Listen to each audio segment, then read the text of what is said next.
Bismillahirrahmanirrahim. Assalamualaikum warahmatullahi wabarakatuh. Alhamdulillah, alhamdulillahilladzi ja'ala ilma Untuk taharatan mendapatkan video-video ceramah terbaru, jangan lupa like, subscribe, dan share. basair hadiyan ilal jannah. Asyhadu an la ilaha illallah wahdahu la syarika lah. وأشهد أن محمدا عبده ورسوله صاحب البرهان اللهم صل وسلم على رسولك الكريم محمد صلى الله عليه وسلم وعلى آله وأصحابه ومن تبعه بإحسان إلى يوم الدين.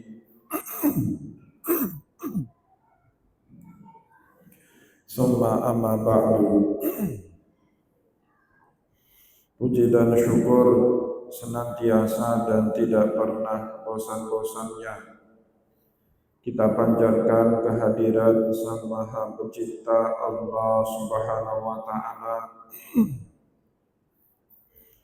yang mana dengan limpahan karunia-Nya, rahmat-Nya, hidayah-Nya, serta anugerah-Nya kepada kita semua,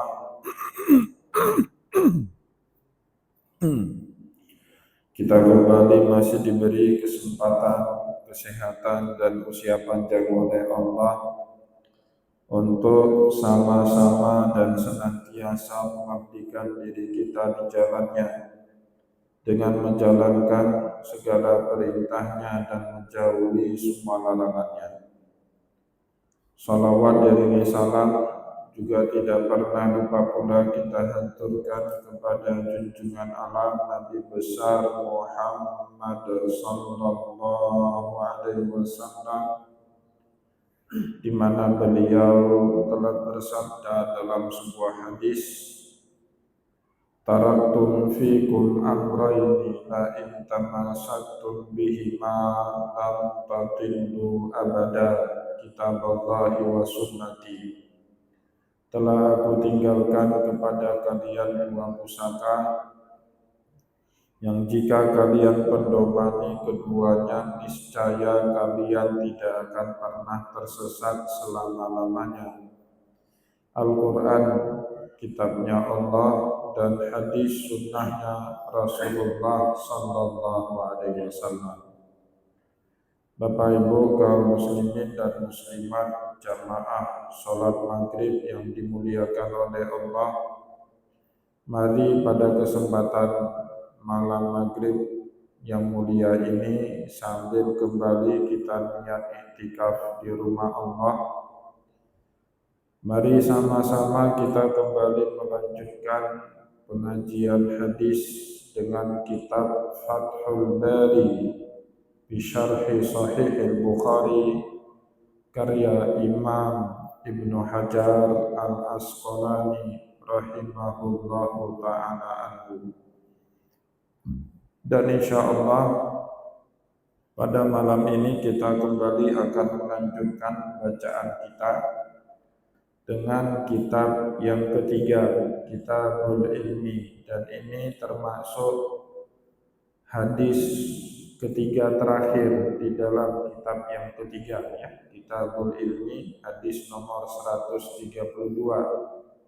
Insya Allah di dalam kitab yang ketiga ini teriwayatkan kepada kita oleh Imam Bukhari sampai hadis nomor 134. Insya Allah dalam 2 atau 3 pertemuan mendatang kita akan masuk kitab pembahasan yang keempat di dalam kitab Sahih Bukhari, Kitabul Wudu, kitab hadis-hadis yang berbicara tentang wudu. Dari 72 kitab semuanya yang ada di dalam kitab Sahih Bukhari. Bapak Ibu kaum muslimin dan muslimat jamaah pengajian yang dimuliakan oleh Allah, Pada malam ini kembali kita akan melanjutkan bacaan pada kitab yang ketiga, Kitabul Ilmi, bab ke-51.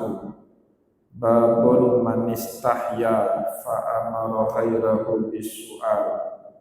Bab orang-orang yang malu untuk bertanya, fa'amara khairahu bisu'al, sehingga dia meminta orang lain bertanya mewakili dirinya. Ini masih menyambung dengan pembahasan pada pertemuan yang lalu, di mana pada pertemuan yang lalu ada bab di dalam kitab Shahihul Bukhari, di dalam menuntut ilmu itu tidak boleh adanya malu. Ya, tidak ada yang namanya malu. Ilmu tidak akan pernah mau bersama dengan orang-orang yang malu kepadanya.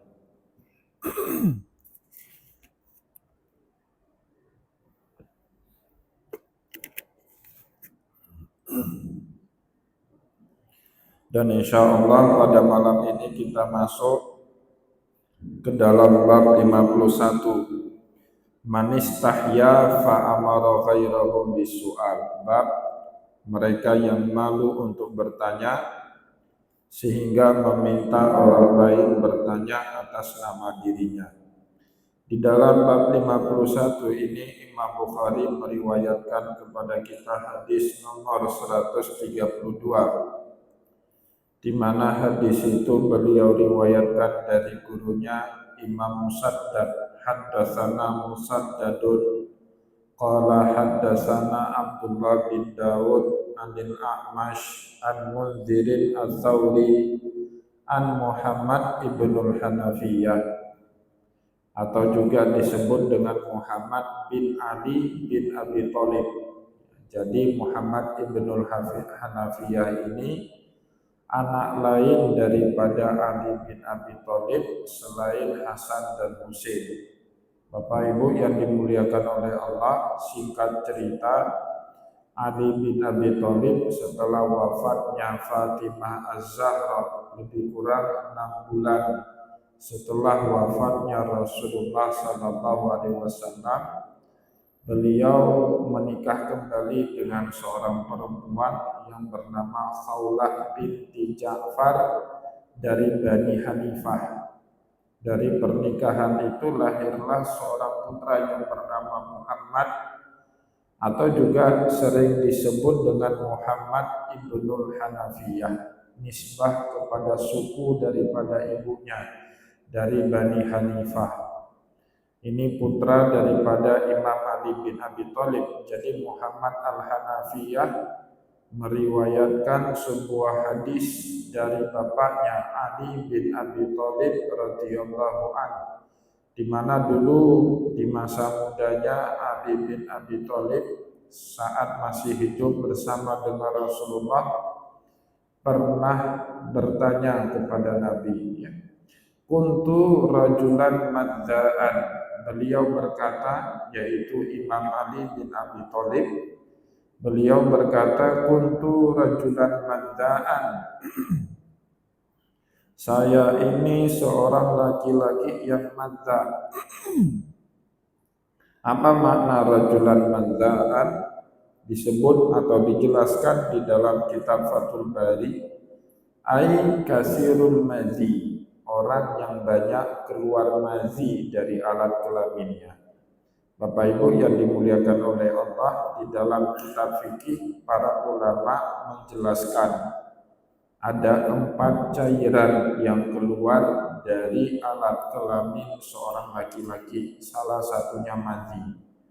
3 hukumnya najis, 1 lagi hukumnya suci. 3 najis itu yang pertama al-baul atau kencing. Yang kedua Bapak Ibu wadi, air yang keluar setelah seseorang kencing, atau juga disebut di dalam bahasa Arab dengan salsalatul baul, orang yang kencingnya tidak tuntas. Jadi setelah kencing masih netes, itu namanya al-wadi. Wadi ini hukumnya sama dengan air kencing, najis. Maka oleh sebab itu bagi bapak-bapak terutama yang kena penyakit meran, yang kencingnya tidak lagi tuntas, hukumnya apa? Najis. Bagaimana cara bertaharahnya? Maka Bapak Ibu diajari kepada kita oleh para ulama cara bertaharahnya orang yang sudah ada wadi ini berbeda dengan orang normal. Orang normal itu setiap kali bertaharah berwudu karena kencing itu termasuk dari hadas kecil ya, sehingga bagi kita yang kencing wajib mengulangi wudu, tidak harus mandi junub.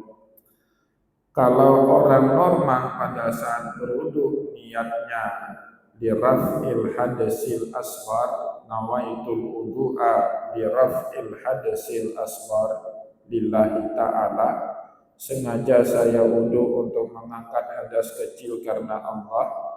Tetapi orang yang sudah kena penyakit wadi ini Bapak Ibu wudunya niatnya bukan seperti itu lagi. Karena hadas tidak akan pernah terangkat, selalu bersama dirinya. Gak mungkin juga kemana-mana ganti celana dalam, terlalu repot. Umumul balwa namanya di dalam fikih. Hal-hal yang tidak bisa dihindari lagi. Maka oleh sebab itu para ulama mengajarkan kaifiyahnya wudu bagi orang yang sudah terkena salsalatul baul. Bagaimana caranya? Yang pertama niatnya diubah menjadi nawaitul wudu'a li istibahati sholati lillahi ta'ala. Sengaja saya berwudu hanya untuk membolehkan saya sholat. Jadi oleh sebab itu bagi orang yang kena salsalatul baul atau penyakit meran, wudunya hanya boleh pakai untuk satu kali sholat, dan juga sholat-sholat yang berkaitan dengan sholat yang pertama kita kerjakan. Misalnya niat kita sholat maghrib, ada rawatib qobliyahnya, ada rawatib ba'diyahnya, boleh satu kali wudu, satu paket rawatib qobliyah, rawatib ba'diyah dengan sholat maghrib. Tetapi apakah boleh wudu tersebut kita pertahankan untuk sholat isya? Tidak boleh. Kenapa? Karena tadi wudu kita bukan lagi fungsinya untuk mengangkat hadas.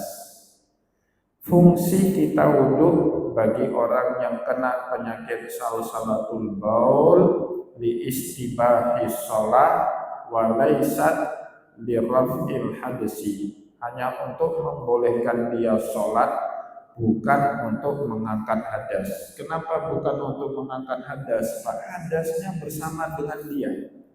Di dalam celana setiap kali kencing netes saja ada air yang netes. Nah, air yang netes itulah disebut dengan wadi. Maka oleh sebab itu kalau mau kemudian sholat isya, orang ini harus memperbaharui wudunya lagi dengan niat yang sama. Nawaitul wudu'a li istibahati sholati lillahi ta'ala. Sengaja saya berwudu untuk membolehkan saya sholat karena Allah Subhanahu wa ta'ala. Nah, ini banyak sekali orang yang nggak tahu. Dia wudu seperti biasa, padahal air kencingnya netes. Ini mohon maaf, biasanya sering kena laki-laki. Kalau sudah berusia 50 tahun ke atas, hampir 60% lebih laki-laki itu kena penyakit salsalatul baul. Maka oleh sebab itu bagi bapak-bapak yang kena penyakit ini, tata cara wudunya harus dirubah. Itu yang pertama di dalam fikih, cara wudunya seperti itu. Yang kedua Bapak Ibu, boleh juga dilakukan sholat dengan satu kali wudu, tetapi disebut dengan al-jam'u as-suwari. Al-jam'u as-suwari itu kelihatannya seperti menjamak sholat, padahal tidak. Masing-masing sholat kita kerjakan pada waktunya masing-masing. Itu disebut dengan al-jam'u as-suwari. Kalau kita melakukan tata cara sholat dengan cara al-jam'u as-suwari, boleh satu kali wudu untuk dua kali sholat. Saya kasih contoh. Misalnya Bapak Ibu sekarang waktu maghrib dari jam 6.23 sampai jam 7.33 waktu maghrib. Jam 7.33 itu sudah dikumandangkan azan Isya.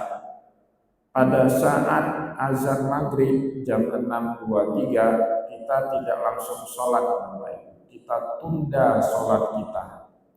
Sampai kapan? Sampai kita takhirkan di akhir waktu maghrib. Katakanlah akhir waktu maghrib itu jam 7 lewat 15 menit atau jam 7 lewat 20 menit. Jam 7 lewat 20 menit kita berwudu. Nah, niatnya juga sama. Li istibahati sholat, nawaitul wudu'a li istibahati sholati lillahi ta'ala. Sengaja saya wudhu untuk membolehkan saya sholat karena Allah Subhanahu wa Ta'ala. Kemudian dia tunaikan sholat maghrib. Sesaat setelah dia menunaikan sholat maghrib sudah masuk waktu Isya.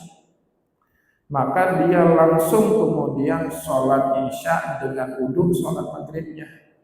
Kelihatannya seperti menjamak sholat, padahal tidak. Maghrib dia kerjakan pada waktunya, dan Isya dia kerjakan juga pada waktunya. Bedanya Bapak Ibu, maghrib dilakukan di akhir waktu, Isya dilakukan di awal waktu. Itu cara yang kedua bagi orang yang punya salsalatul baul dan mau sholat dengan 1 kali wudhu untuk 2 kali sholat. Boleh. Bagaimana caranya? Di dalam fikih ada yang disebut dengan al-jam'u as-suwari. Kelihatannya seperti jamak sholat padahal tidak jamak, masing-masing dikerjakan pada waktunya sendiri-sendiri. Kira-kira bisa dipahami Bapak Ibu ya? Jadi yang kena penyakit salsalatul baul tadi, ya, dia adalah najis. Ya, kita Bapak Ibu tidak bisa menghindari lagi. Cukup dicuci celana dalam, kemudian niat seperti tadi. Nawaitul wudu, boleh langsung sholat dengan celana dalam itu dengan niat seperti tadi. Di istibahati sholat, hanya untuk membolehkan saya sekali sholat saja. Itu yang kedua. Yang pertama mazi, hukumnya najis.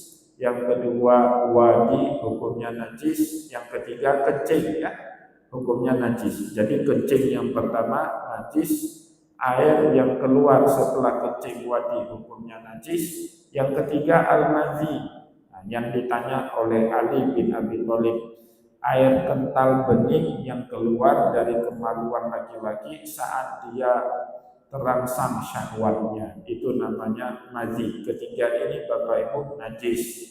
Kalau kena pakaian kita harus dicuci. Kenapa dicuci? Karena dia termasuk daripada najis mutawassithah. Ingat pelajaran fikih, najis Bapak Ibu dibagi menjadi 3 bahagian. Najis yang paling ringan disebut dengan mukhaffafah, cukup dipercikkan saja dengan air. Apa itu najis mukhaffafah? Kencingnya anak bayi, terutama anak bayi laki-laki yang belum makan selain daripada ASI ibunya. Kalau kencing dia terkena pakaian kita, nggak usah dicuci, ambil air percik seperti itu, tunaikan sholat. Kencing bayi yang masih menyusui sama ibunya, anak laki-laki, di masjid, karpet hambal masjid nggak usah dicuci Bapak Ibu, ambil air kemudian dipercikkan di tempat tersebut, sudah selesai. Karena itu termasuk bahagian daripada najis mukhaffafah. Yang kedua najis mutawassithah, yang tidak cukup lagi dipercik dengan air, tetapi harus dicuci, al-ghuslu. Tetapi Bapak Ibu, definisi al-ghuslu di dalam syariat berbeda dengan definisi al-ghuslu di dalam adat. Kalau kita ada sekarang Bapak Ibu tidak dinamakan cuci kalau nggak pakai sikat, ya kan? Tidak dikatakan cuci kalau tidak kita kucek-kucek. Tidak dikatakan cuci kalau tidak ada air seember, kita rendam kain tersebut.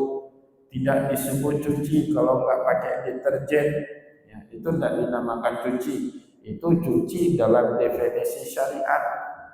Tetapi makna cuci yang dituntut di dalam definisi syariat bukan adat, ya kalau tadi definisi dalam adat, tetapi cuci yang dituntut di dalam syariat Bapak Ibu, isalul ma wa jiryanihi ala saub, cukup mengalirkan, cukup menyampaikan dan mengalirkan air di tempat pakaian kita yang terkena najis.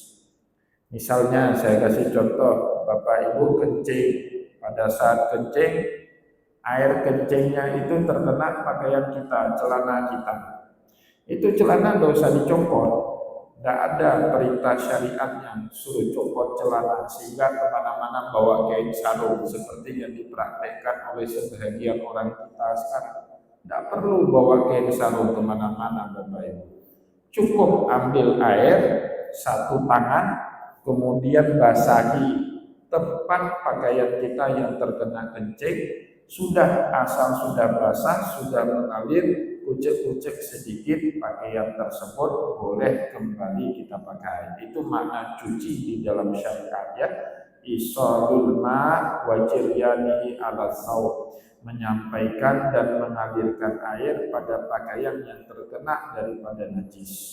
Kalau sudah kita lakukan seperti itu, pakaian tersebut boleh kita pakai kembali. Dulu kita sudah ceritakan pada pertemuan yang lalu, ada seorang sahabiat namanya Khawlah bertanya kepada Rasulullah, "Ya Rasulullah, inni imra'atun uhid wa laisa li illa saubun wahidun, kaifa asna?" Ya Rasulullah, saya perempuan yang sedang haid sekarang dan saya cuma punya pakaian satu saja, pakaian yang sedang saya pakai kena darah haid. Apa yang saya harus lakukan dengan pakaian tersebut? Maka kata Rasulullah SAW, "Jika tataharti kelak kalau sudah kamu suci kembali, farsili saubiki, cuci kembali pakaianmu yang terkena haid tersebut." Maka perempuan ini Khawlah bertanya kembali kepada Rasulullah, "Fa illam yadhhab asaruhu?" Bagaimana ya Rasulullah kalau nodanya itu enggak hilang? Noda darahnya enggak hilang, sudah dicuci nodanya enggak hilang. Kata Rasulullah, "Walam yadurruki asarahu." Tidak memudaratkanmu bekas darah yang masih nempel pada pakaian. Jadi sekedar cuci, sekedar menyampaikan air pada pakaian sudah terangkat najis mutawassithah. Itu yang kedua. Tapi yang ketiga tidak memada lagi dengan cuci seperti itu, Pak. Namanya najis mughalladah. Kalau najis mughalladah sab'u marrat, al-ghuslu bisa dari marratin, cucinya sebanyak 7 kali. Salah satu, baik kali pertama boleh, kali kedua boleh, kali ketiga dan seterusnya sampai kali ketujuh, ihdahunna biturab, dicampur dengan tanah. Ini yang kita sebut dengan sama. Masuk anjing dalam masjid kita, anjingnya basah, kalau anjing kering tidak apa-apa di dalam mazhab Syafi'i. Ya, kalau anjing basah wajib disama. Tetapi di dalam mazhab Hambali, di dalam mazhab Hanafi, mau anjing kering ataupun basah, asal dia sudah masuk ke rumah kita atau ke masjid kita wajib disama. Salah satunya dengan menggunakan campuran tanah 7 kali cucian. Kalau dalam mazhab Maliki tidak wajib, bahkan mau basah mau kering tidak usah disama, selama anjingnya tidak meneteskan air liur.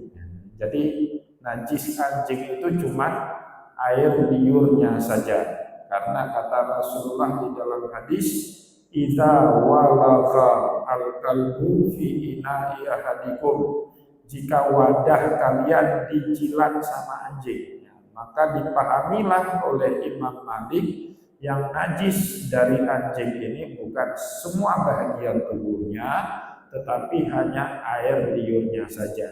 Jadi kalau anjing masuk keluar masuk masjid, Pak, di Sudan itu masjidnya nggak bisa makan. Ya, selama nggak netes air liurnya. Di Sudan itu 100% mazhab Maliki. Ya, kalau kita orang Syafi'i, sana pahli dah sembahyangin keluar masuk anjing Pak dalam masjid.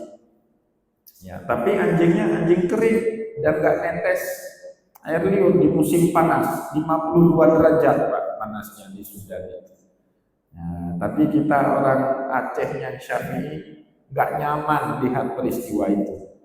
Nah, saya sering cerita dulu Pak di tahun 90-an di kampus kami dulu namanya masih IAIN Aramiri. Ada 2 orang syekh dari Mesir, dua-duanya mazhab Maliki. Darussalam itu Tungkok atau Rukoh tahun 90-an kan nggak seramai sekarang ya. Tahun 90-an itu masih gelap Darussalam itu. Masih banyak sawah, masih banyak rawa-rawa di situ. Maka syekh itu Pak setiap kali mau sholat ke masjid Tungkok, dia bawa anjing, sholat berjamaah bawa anjing, pelihara anjing. Orang Tungkung nggak mau sholat bermakmum di belakang dia. Apa itu kita sholat di belakang syekh yang pelihara anjing? Jadi kalau dia sudah jadi imam, tidak ada yang mau bermakmum sama dia. Padahal dia mazhabnya Maliki. Anjing itu nggak najis kecuali hanya air liurnya saja. Ya, itu 4 ya yang disebut di dalam fikih keluar dari jenis kelamin seorang laki-laki. Sedangkan yang keluar dari jenis kelamin perempuan 4 juga yang dibahas secara khusus di dalam fikih, tapi bukan cairan darah. Nah, ada namanya darah haid, darah istihadah, darah wiladah, darah nifas. Ada 4 jenis darah yang keluar dari alat kelamin seorang perempuan. Darah haid, darah sehat, siklus rutin, paling sedikit 1 hari 1 malam, paling lama 15 hari 15 malam. Sudah 15 hari 15 malam belum berhenti juga keluar darah dari rahim seorang perempuan, maka perempuan itu wajib mandi junub, wajib kembali dia sholat walaupun masih keluar darah. Kenapa? Yang keluar dari alat kelamin seorang perempuan setelah 15 hari 15 malam bukan lagi darah haid, tetapi sudah masuk ke dalam istihadah.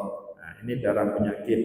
Perempuan Pak, kalau sudah 15 hari 15 malam tetap wajib menunaikan ibadah sholat. Kalau darah haid tidak boleh sholat, makni, larangan, tidak boleh sholat bagi seorang perempuan.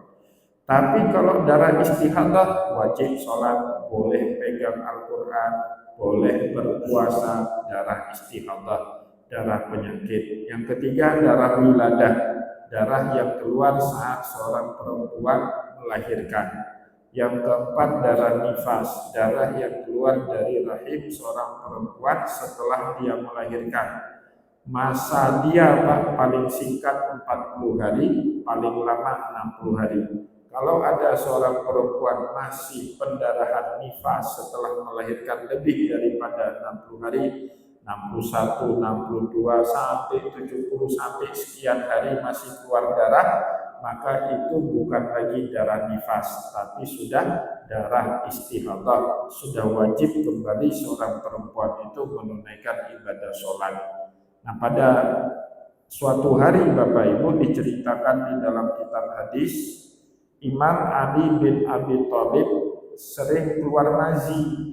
Kuntu rajulan madda'an, beliau seorang laki-laki yang punya banyak dan sering keluar air mazi. Fa'amartu atau fa'umirtul Miqdada ayas alan Nabiya sallallahu alaihi wasallam. Maka aku pun memerintahkan Miqdad ini hamba sahayanya Ali bin Abi Thalib. Miqdad bin Aswad al-Yamani, seorang budak berkulit hitam dari negeri Yaman yang berkhidmah kepada Ali bin Abi Thalib. Miqdad ini kemudian diperintahkan oleh Ali bin Abi Thalib untuk bertanya kepada Rasulullah sallallahu alaihi wasallam. Kenapa? Nah, di sini disebut fastahyaitu an as'ala Rasulullah sallallahu alaihi wasallam. Aku malu bertanya langsung mengenai hal tersebut kepada Rasulullah sallallahu alaihi wasallam. Kenapa malu Bapak Ibu? Bukankah Ali ini disebut oleh Rasulullah sallallahu alaihi wasallam sebagai gerbangnya pengetahuan? Ana Madinatul ilmi wa aliyu babuhu. Saya adalah kotanya pengetahuan, sedangkan Ali pintu gerbangnya. Apa Ali tidak tahu menuntut ilmu itu tidak boleh malu? Bapak Ibu yang dimuliakan oleh Allah, tidak mungkinlah Imam Ali bin Abi Thalib tidak tahu kalau dalam menuntut ilmu itu pantang yang namanya malu. Malu-malu dalam menuntut ilmu tidak dapat ilmu. Tetapi yang harus kita ketahui, Ali bin Abi Thalib ini punya hubungan khusus dengan Rasulullah Sallallahu Alaihi Wasallam. Bukan lagi sepupu, Bapak Ibu. Beliau awalnya sepupu dengan Rasulullah, tetapi belakangan diangkat menjadi menantunya Rasulullah. Ketika hubungannya sudah berbeda, Bapak Ibu, ada semacam hal tabu kalau mengenai urusan pusat ke bawah bertanya kepada bapak mertua. Kan nggak etis ya, kayaknya tabu. Saya dulu Bapak Ibu ada abang kelas saya di Mesir, ya, seangkatan dengan Profesor Salman Abdul Muttalib kita. Abang saya itu bukan abang ya, abang kelas senior saya di Mesir. Dulu akrab sekali sama beliau. Tapi kemudian saya menikah dengan adik istrinya beliau. Saya menikah, istri saya sekarang adik daripada istri dari senior saya itu. Setelah menikah nggak akrab lagi, Pak. Udah tabu. Bahasa Aceh kaji keparui. Setelah menikah nggak akrab lagi saya sama. Jadi bapak dan ibu mertua saya, 3 menantunya itu dari alumni Mesir. Satu lagi adik kelas saya. Di Mesir adik kelas saya, tetapi dia ambil kakak daripada istri saya. Dulu akrab juga, Pak. Tapi setelah saya menikah dengan adik istri dia, saya nggak lagi akrab sama dia, jadi tabu. Kenapa? Sudah berubah statusnya. Kalau dulu kan nggak ada hubungan apa-apa, kalau sekarang sudah jadi tabu. Kalau dulu bisa tapi boleh, Pak. Tapi sekarang nggak bisa lagi. Harus saling menghormati, udah jadi parui, Bapak Ibu ya. Nah, hubungan seperti itu juga dialami oleh Ali bin Abi Thalib. Nah, dia itu kan menantunya Rasulullah.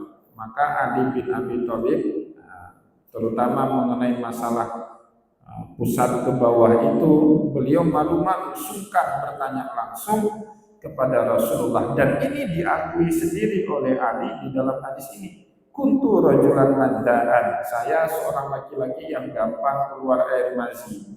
Fastahya itu an as'ala Rasulullah sallallahu alaihi wasallam, untuk bertanya langsung kepada Nabi, saya nggak punya keberanian, malu. Ali bin Abi Thalib tidak punya keberanian. Dan Ali, Pak, oleh Rasulullah sering ditegur masalah gini-ginian. Bapak Ibu, hadis yang kita tahu semua hadis itu ya. Hadis kalau laki-laki lihat perempuan, kali pertama rahmat, kali kedua dan ketiga laknat, kan ada di situ ya. Itu hadis itu teguran Rasulullah kepada Ali bin Abi Thalib.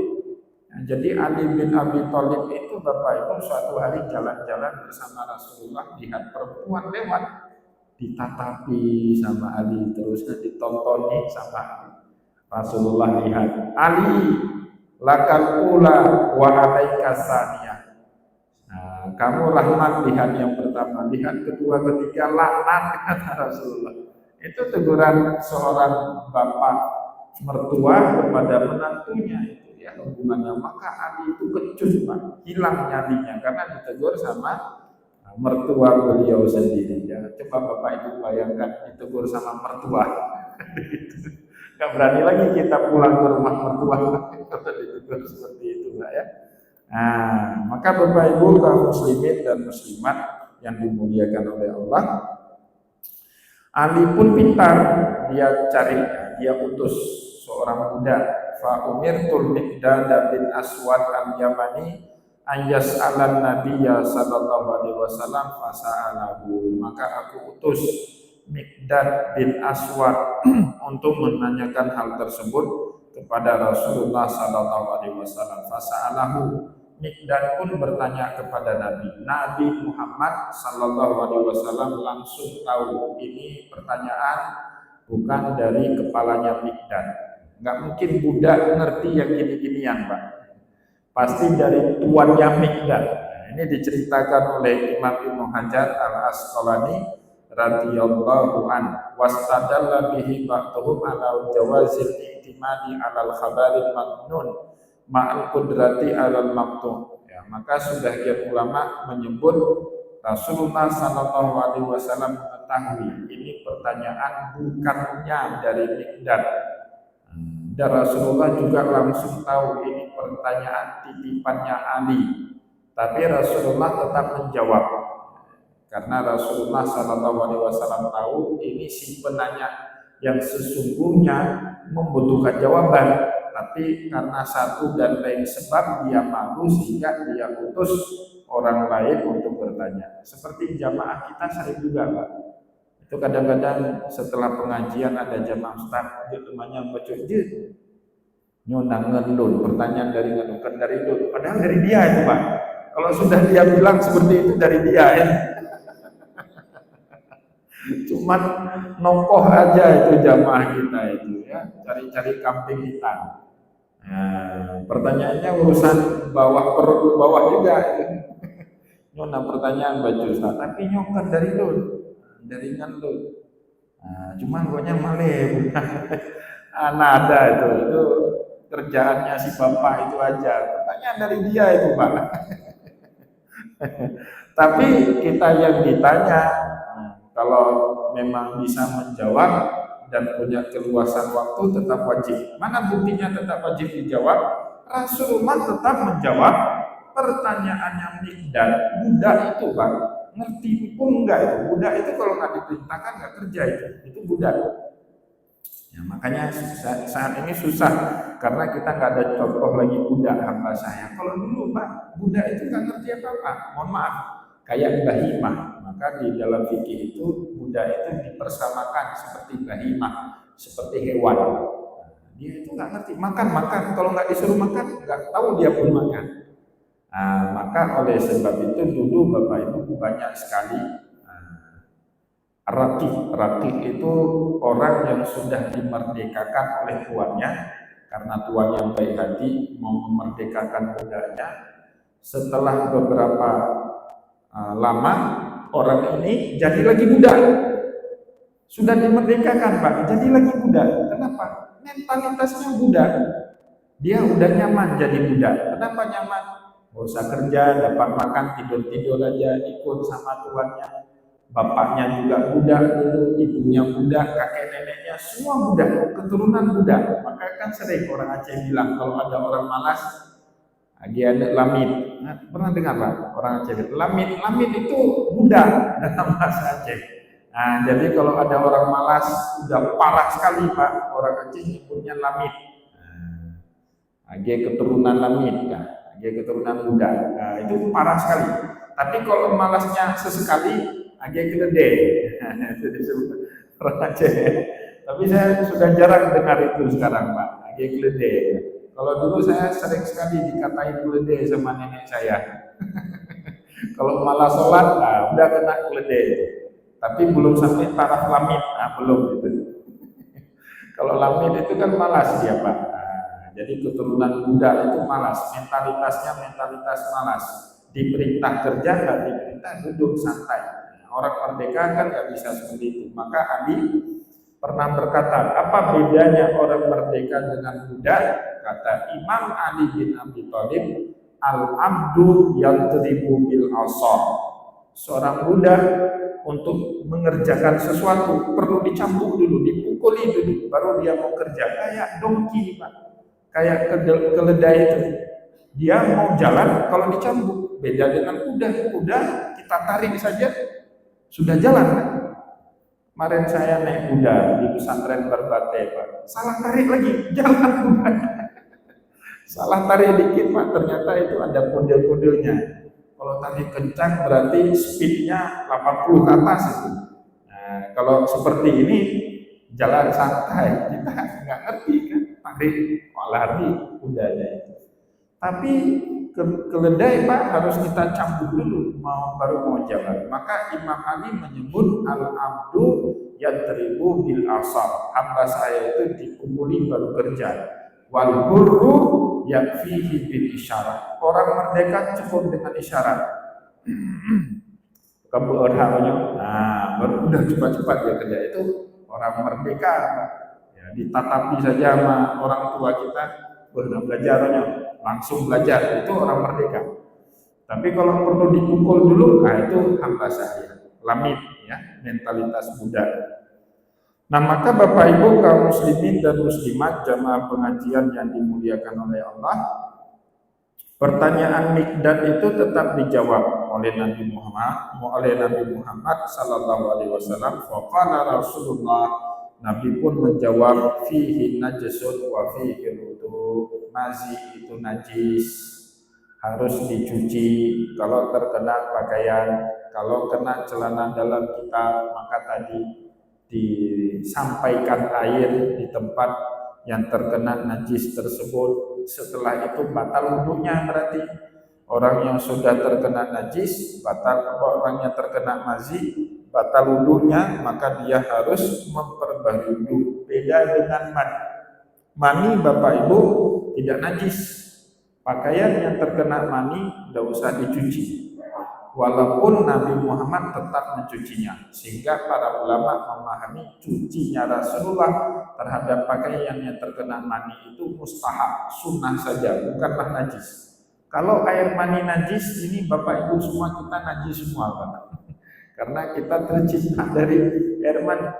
Ya, tetapi orang yang keluar air mani dihukumi oleh syariat dalam keadaan hadas besar. Orang yang keluar air mazi dihukumi oleh syariat hadas kecil. Orang yang keluar air mani dihukumi oleh syariat dalam hadas besar. Sehingga para ulama membedakan dua hal ini penting, Bapak Ibu ya. Kalau seandainya seorang laki-laki, misalnya Bapak Ibu pergi entah kemana suatu tempat, nggak bawa bekal baju cukup, cuma baju yang kita pakai. Ini pernah kejadian dulu. Nggak usah saya sebut nama beliau, Tengku terkenal di Aceh, nah, terutama di daerah barat selatan. Abang kelas saya di Mesir, beliau tinggal di provinsi Mansurah. Mansurah itu 2-3 jam dari Kairo. Tapi beliau itu, Pak, kalau pergi ke Kairo selalu tinggalnya di kamar saya, di asrama saya. Saya tinggal di asrama sendiri. Nah, itu biasanya beliau kalau sudah ke Kairo pasti tinggal di kamar saya. Satu pagi beliau mimpi basah, Pak. Nggak punya pakaian lain. Kita kaji lah. Saya baru tahu hukumnya hari itu setelah baca. Jadi beliau nggak sholat subuh dulu. Ngaji dulu, Pak, cari tahu hukumnya. Nah, jadi orang yang mimpi basah, Bapak Ibu, disepakati oleh para ulama pakaiannya tidak ada najis. Kenapa? Yang keluar dari mimpi basah itu murni mani, tidak bercampur dengan mazi. Beda halnya ketika orang, mohon maaf, berhubungan suami istri, bercampur di situ air mazi dengan air mani. Maka pasti air yang keluar hasil dari berhubungan badan pasti ada mani dan mazinya. Maka jika terkena pada pakaian kita, pakaian itu harus dicuci. Kenapa? Berhubungan badan bercampur antara mani dengan mazi, sedangkan mimpi basah itu tidak keluar kecuali hanya air mani saja. Air mani sepakat para ulama hukumnya suci. Maka kalau kita mimpi basah saja, Pak, boleh langsung pakai pakaian tersebut untuk kita tunaikan kembali sholat. Jadi misalnya kita pakai celana tidur, mimpi basah celana kita itu, boleh langsung pakai celana tersebut untuk menunaikan sholat. Tetapi mohon maaf kalau kita berhubungan badan terkena air yang keluar itu kepada pakaian celana kita, celana atau pakaian kita itu wajib dicuci. Kenapa? Pasti bercampur mani dengan air mazi. Seperti itu Bapak Ibu, semoga apa yang kita sampaikan pada kesempatan malam ini bermanfaat kepada kita semua. Saya mohon maaf jika ada yang tidak berkenan. Wallahu muwaffiq ila aqwamit thoriq wa nasrun minallah wa karim. Wassalamualaikum warahmatullahi wabarakatuh.